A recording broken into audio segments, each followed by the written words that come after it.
siksa teh Allah da kumaha coba ieu terus urang ke Jawa Tengah ka ditu kurang moga informasi di Yogyakarta geus parah jasa eueuh cai berkepanjangan ya panas Tangerang geus kekurangan cai pasokan air anu bakal ke Jakarta teh anu geus ka Jakarta ditutup lantaran untuk wilayah Tangerang ge kekurangan Serang geus kekurangan cai ku ari mah kamari ieu ya rong Purwakarta di Purwakarta geus batela kurang cai Karawang ge lamun teu ngandalkeun Jatiluhur mah geus eueuh cai Allah maha kawasan ke kumaha meureun ke sanajan aya Jatiluhur teh wallahu alam ngan tetep bae urang ngadoa mah tetep ngadoa bae ngan ieu disiksa mah babari jasa teu puguh teu karuh sadane macet tapi ieu urang masih kene leha-leha kene zina nu mabok-mabok pemerintah korupsi terus bae nang tangan Allah awas berkepanjangan ieu keur ditegor ku Gusti Allah awas mentak lobakeun lah istighfar ka Gusti Allah subhanahu ketika bangkawarah kaum hiji negara anu diajakan ku rasulna yakni utusan Allah tetep nyana teu percaya ujungna disiksa ku Gusti Allah eta teh lain sakadar jang nagara eta hungkul eta teh ngarupakeun hiji ibroh hiji contoh hiji barometer jang umat-umat nu selanjutna umat anu selanjutna model urang kuari ngajadi umat akhir zaman yakni umat Kangjeng Nabi urang Kangjeng Nabi Muhammad sallallahu alaihi wasallam teu menutup kemungkinan awalam yahdi lil ladzina yaritsunal ard wallahu alam bimaradi awalam yahdi Imam Jalaluddin ngajelaskeun yahdi teh tabayyan berarti ya di tebi mana ya tabayan majaz antaran gadieuna cek Imam Jalal teh di mutadikeun ku lam yahdi lil ladzina hiji-hijina kalimah teh aya anu lazim aya anu mutadi teh kadituna anu satrop-tropna aya tropan-tropanana aya anu dimutadikeun ku ila aya nu ku lam aya anu dimutadikeun ku fi aya nu ku ala nah eta kalimat-kalimat teh meunang sambarangan kalanjutanana lu bantak ngaji teh lain sambarangan ieu santri ngedepong di pondok pesantren aya anu 10 tahun 15 tahun tah dek datang ka dinya lamun nasoro kabelah dituna ieu mutaadi na teh kumaha aya anu binafsihi aya anu bigairihi lamun binafsihi berarti langsung ka ditu ngamutaadikeun teh maf'ul tanpa make huruf aya anu ngamutaadikeunana ieu kudu make huruf dimutaadikeunana kudu kumana kudu ku ala kudu ku fi kudu ku ila dan lain-lain sebagainya kudu ku ba ieu pasantren teh mikiran gos gitu tah ketika ieu mah lain parantina kudu kumaha ieu lain parantina ieu mah ieu tah nu mantak lamun aya salah bae buatan batur kajahoan ku urang salah ieu budak ieu kumaha emang ieu teu nerop ieu ka dieu ieu tuh kan teu nerop mah teu nerop jore urang hulu kopeahna nomor 7 dipakean ku ari nomor 5 netren ngaranna tenerop eta tenerop uluna nomor 5 dipakean nomor 7 toklok tenerop kawin ge sarua bae urang kasep kawin kanu gelis pariuk manggi kakeb pas tapi lamun urang kasep pamajikanna jore ieu ge tenerop sarua bae eta mah kudu nyandung sebenarnya mah sia masa di hatean bebangun endeup teh ya keheula-heulanan kumaha lamun awewena geulis asa lakina jore nah ieu namun pawasalakina kasep pamajikanna jore makan bisa nyandung, namun pamajikanna gelis ai boga pasalaki jore kana si bahasa gelis aya dinyana masyaallah nya jangkung lengjang beuh ieu kulitna ge pohara jasa hartina putih kuning nya mancung bulu matana bentik ya Allah ya Rabb haju susuna neuntreu duh aduh tuh aja pendek oh cenah kolot-kolot ge dehem ai nasib bapan hes ai celeketek boga salakinya hidungnya pendek cekolot baheula mah beke ngaranna eta mah eta hese kan nasib atuh ngaranna ge eta kumaha bantah eta teu nerop ngaranna nu kasep kawin jeung nu gelis eta mah pariuk mah ge kekepas kasep pamajikan jore ya tuh geus nasib geus bae tinggal tungguan di akhirat bae sih lah di dunia ieu moal kebal lah gitu bae mal kebal kita tetap tentrem eta. Aduh. Masya Allah karim.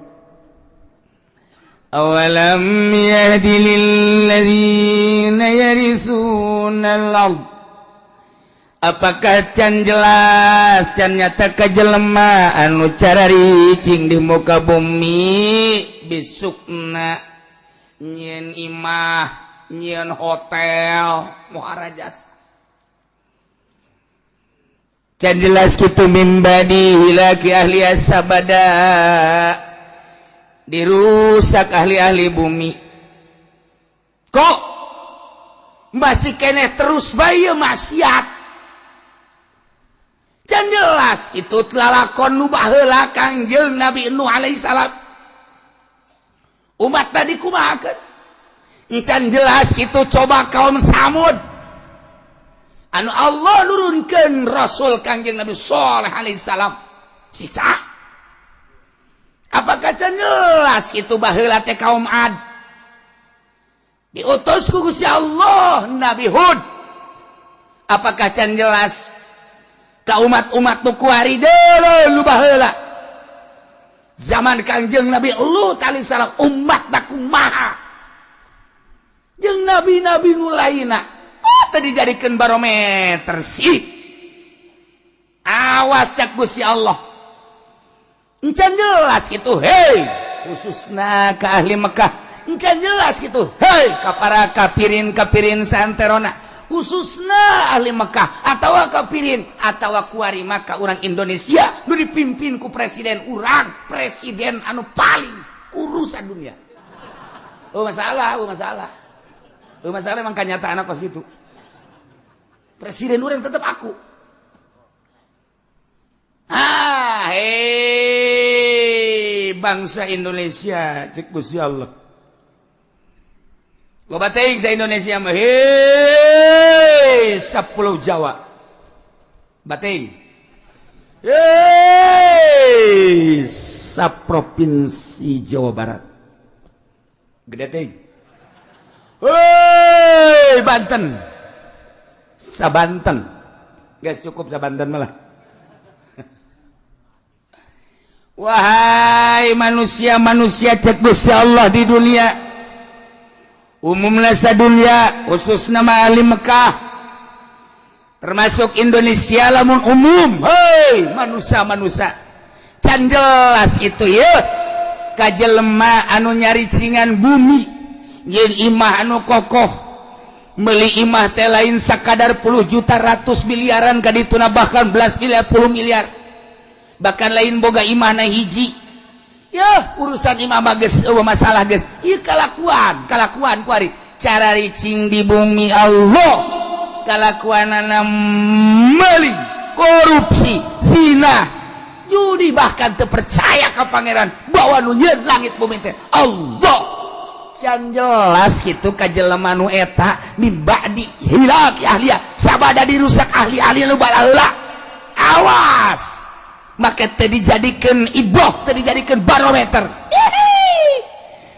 allau nasya wa asabnahum bi dhunubihim naon lamun aing ngersakeun sarua aing nyiksa ka sia sakumaha ku dosa-dosa sia. Lamun sia dosana zina sarua jeung umat Kangjeng Nabi Lut ngadumling moal henteu ku aing disiksa saperti Kangjeng Nabi Lut umatna.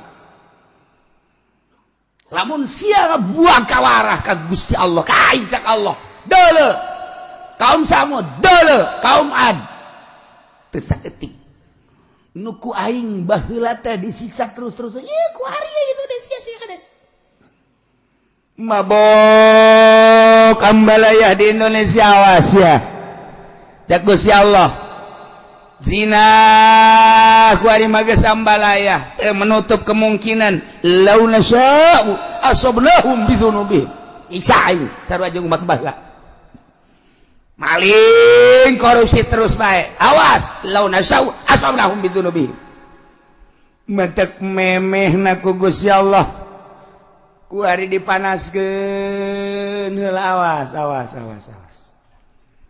baheula teh kaum Ad nu dibere panas teh 3 tahun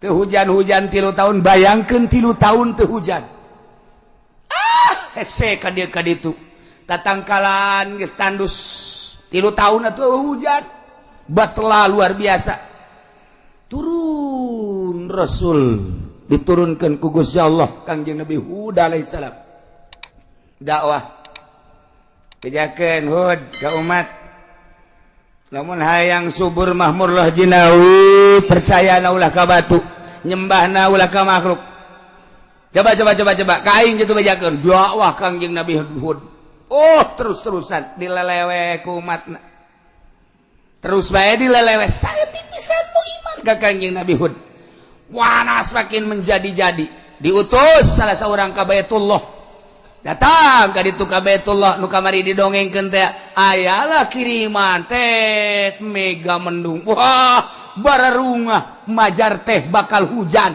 ternyata angin ngeglebuk angin muter sabada Kangjeng Nabi Hud jeung pengikutna titah keluar eta kapan siksa cek Allah tuh jadikeun barometer awas di Indonesia geus sabaraha bulan urang dibere panas hujan di mana-mana guludugan jeung kilatan samarukna hujan bener beureun geus diitung ku ari di nagara geus beak sabaraha puluh miliar ieu ganyeun hujan teh nyararaho urang mah asal hujan seuri padahal mah ieu teh geus total sabaraha miliar beakna lamun teu dihujankeun urang teh ku ari panas ambual pohara luar menyengat cirina cek ahli palak mah angin heula kilat teh guludug teh ieu mah hujan kilat angin sabarukan kumaha awas lamun nang tangan ka Gusti Allah bisa jadi berkepanjangan ieu panas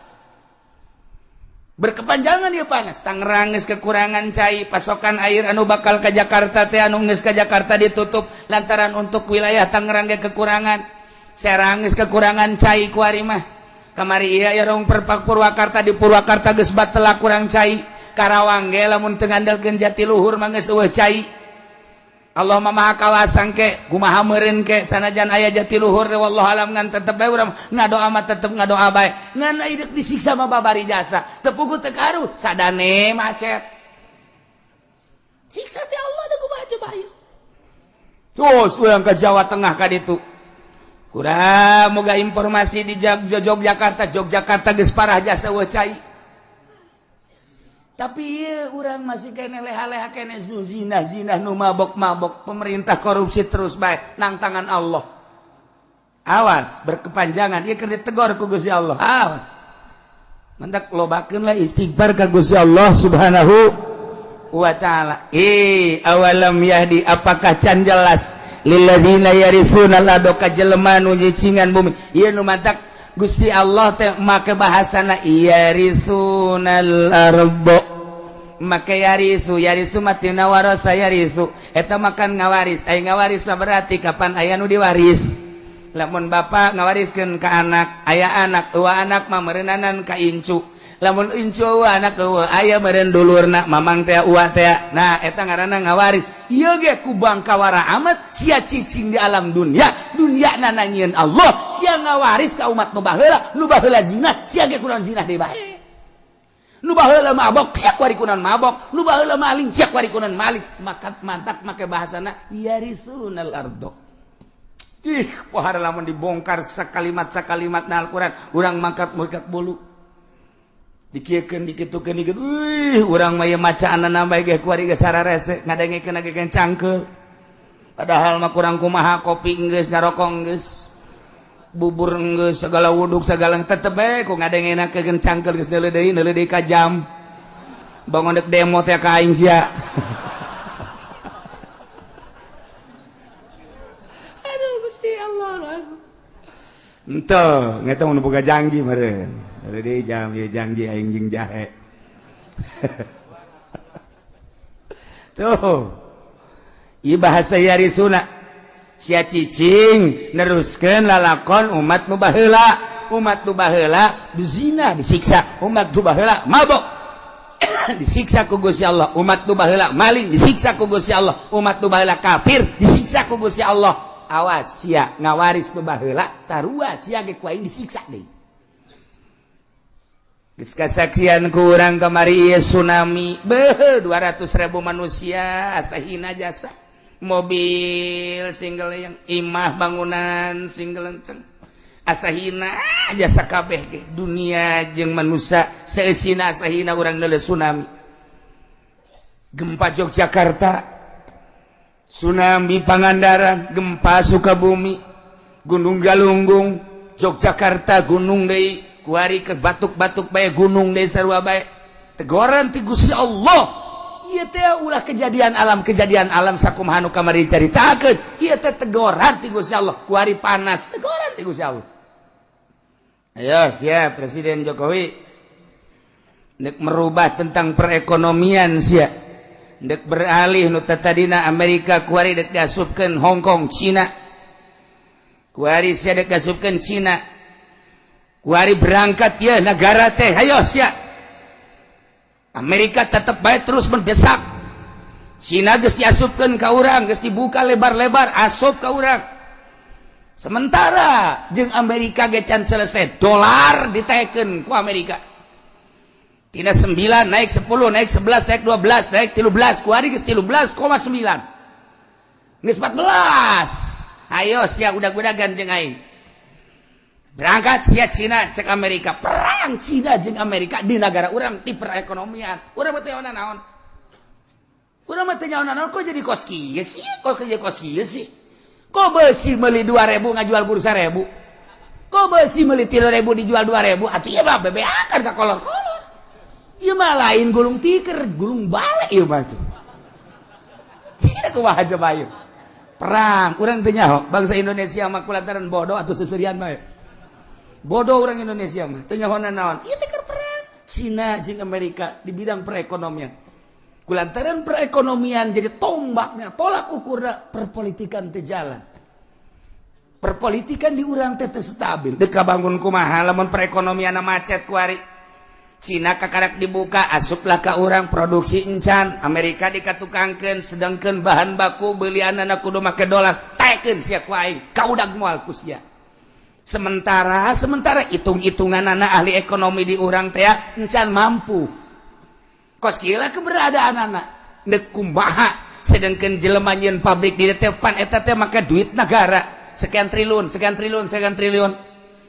Nah, perpajakanna terus melambung teu kaudag ku nyana lantaran nyana teh pajak tanah, pajak bangunan, pajak ekspor impor. Ieu teh kapan kudu dipenuhi sementara dolar naik, bahan baku kudu dibeli ku dolar, Cina nyerang ka urang. Ieu da kumaha ieu produksi teh aing balik ka Singapura.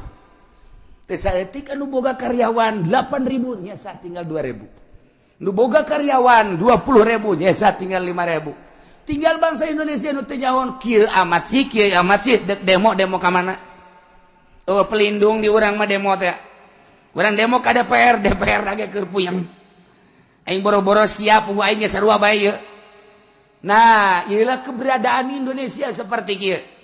Nah, hakikatna menang Allah keur dicoba heulanan. Urang mencarita hakikat syariatna, aturanana Jokowi nu boga. Kuari keur diresapel kumaha perbaiki hayo coba menteri poh ieu ganti tuh bakal gitu-gitu kayaknya. Nemandak Habibie ngomong terpuruk sepanjang sejarah Indonesia perekonomian saat ini. Lain cek aing cek Habibie. Kamari Habibie datang nggak dia?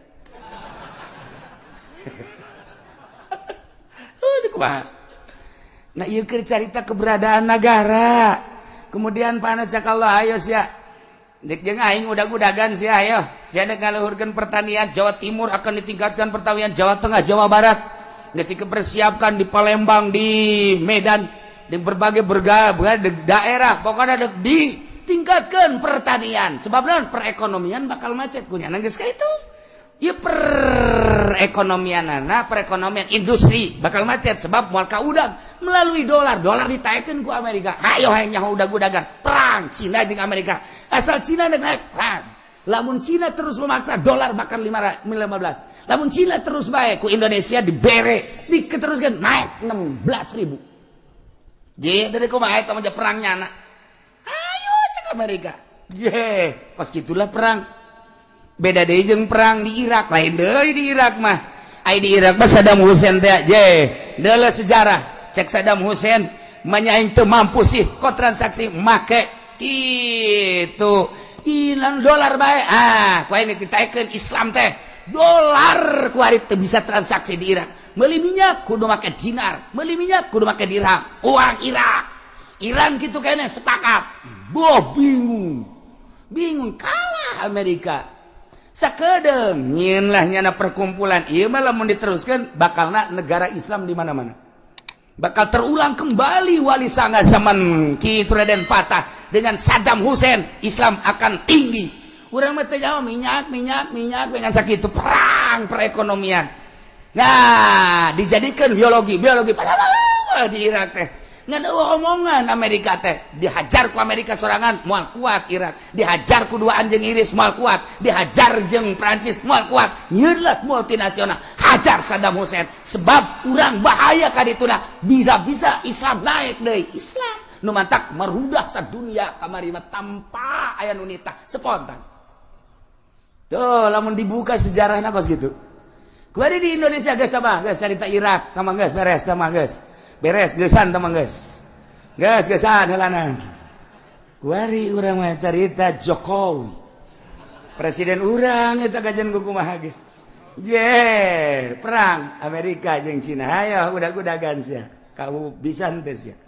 Ketika Cina terus yen naik jeung uang Cina naik yaitu dan naon garang Amerika masih kene siap naik deui dolar. Moal kuat kajen kumaha. Nu mantak cik Jokowi urang kuari mah beralih ka pertanian. Urang siapkeun pertanian. Wah, geus disiapkeun nya lagi geus boga pemikiran. Ieu moal kuat.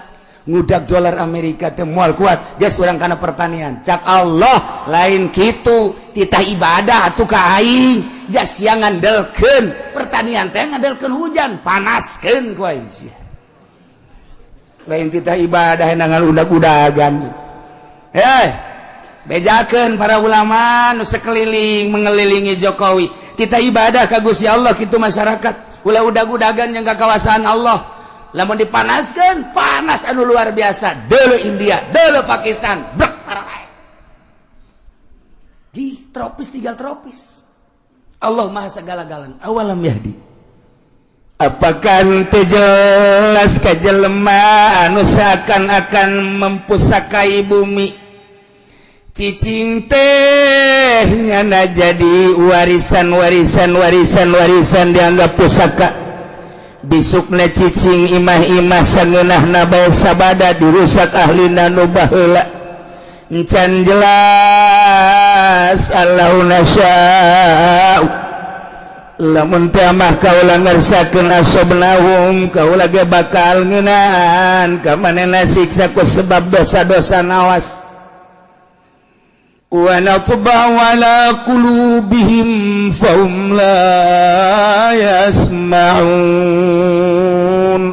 Kaula nu agung teh geus ngelak geus ngecap geus nyeplok kana hate-hatena jelema nu berheula.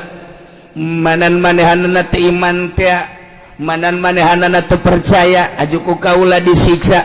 Ajunya nanah teu daekeun ngadenge kana piwuruk-piwuruk si mata daburin. ngan sakadar didengeken dipikir henteu sakadar ngadengeken dilaksanakeun henteu akhirna jadi guguyon siksa ku aing tah jelema-jelema nu bara heula teh nu mantak disiksa teh teu percaya ka aing hatena ku aing geus dicap diceplok distempel geus moal iman kulantaran buang kawarah jasa teu menutup kemungkinan anu ngawariskeun taneuh nu bara heula di urang zaman Bung Karno Masya Allah menyatus desa Bang sampai Merauke Bung Karno mah menyatukan umat musyawarah jeung para penggede jeung para inohong tokoh-tokoh masyarakat berbagai lapisanana politikus ekonomi jeung ahli agamana kiai diajak musyawarah yuk urang nyatu nya hiji dari Sabang sampai Merauke istimewana Bung Karno tapi ku hari berpecah belah kuari ge kapan geus hampir memaksakeun sabenerna per provinsi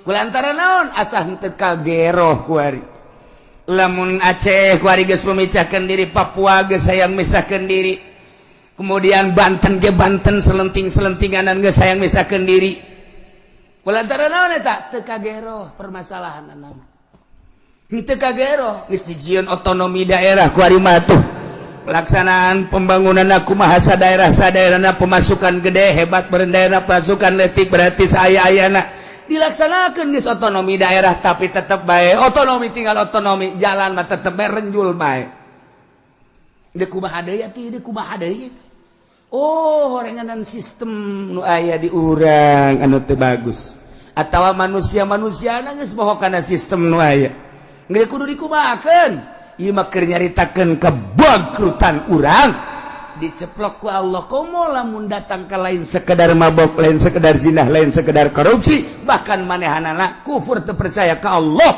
ieu diceplok ku Gusti Allah asal geus kararitu deulekeun cak Allah law nasya'u asabnahum bidzunubin siksa ku aing teu menutup kemungkinan cara umat nu baheula jaga ku urang tina siksa Allah urangna babalik ka Gusti Allah Subhanahu wa ta'ala tilkal quratu kampung tuh negara tuh kota allati maradzikruha nu geus dicaritakeun tadi geus kaliwat naqussu alaika kaula nu agung nyaritakeun ka anjeun ya Muhammad Muhammad min ambaiha tina caritaan-caritaan eta negara tuh dele ketika di Irak bangkawarah manusia setelah Kangjeng Nabi Adam turun di India kemudian anak baranakan Kangjeng Nabi Adam teh kemudian tes Kangjeng Nabi Adam Kangjeng Nabi Idris di Irak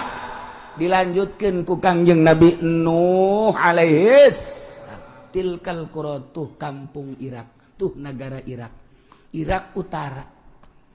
Dijitulah Kangjeng Nabi Nuh dilahirkan didinya lah Kangjeng Nabi Nuh dakwah di tengah-tengah masyarakat anu luar biasa biadabna didinya maling didinya zina saha nu gagah saha nu menang teu percaya bahwa langit bumi nangieun Allah Kangjeng Nabi Nuh diutus tita iman ka Allah disengsarikeun 950 tahun Kangjeng Nabi Nuh umurna 1000 tahun 950 tahun eueuh nu iman eta dakwah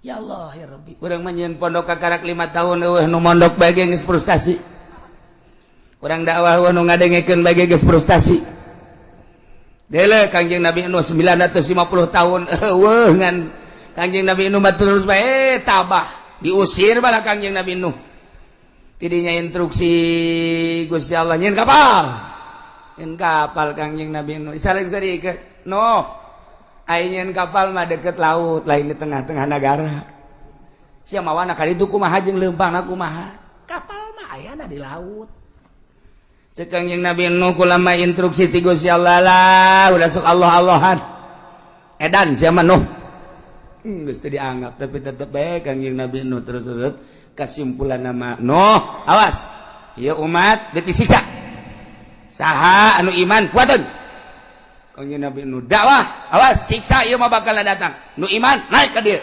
naik anak Kangjeng Nabi Nuh opat Yafis Ham nah Kanan nu tilu asup ka laut ka parahu nu hiji Kanan mah henteu anak sorangan kan ante percaya ke Abah